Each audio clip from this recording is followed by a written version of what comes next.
So yun mga bossing, simple tips para sa mga baguhan natin na tile setter, yung mga beginners na gustong maging tile setter. So pag ganitong pagdating sa mga marble design na mga tiles, ito katulad nito, ito ilalagay natin sa walling. So bago natin ito ikabit, meron tayong tinatawag na mock-up.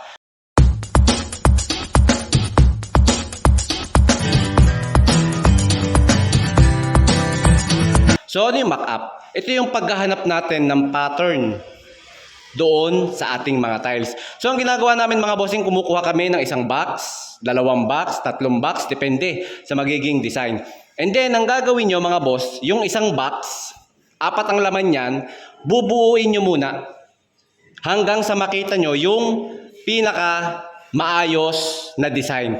Pero bago tayo maghanap ng pattern ng ating mga haspe, kinakailangan muna nating pagsama-samahin yung lahat ng tiles, yung mga magkakapareho, nang sa ganon mas mabilis yung pagmamock up natin. So hindi tayo may hirapan at malaman din natin kung gaano karami ang bawat design ng bawat piraso ng tiles.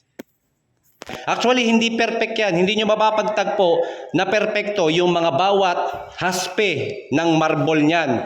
Pero pwede nyong kunin yung pinakamalapit sa pinakamaayos. So katulad ng ginagawa namin, ayan, nagmamock up kami, tinitingnan namin yung design kung saan siya maganda. Pwede nyo nga paikot-ikutin yan, pero hindi ibig sabihin paikot-ikutin, iikutin ng tiles. Hindi.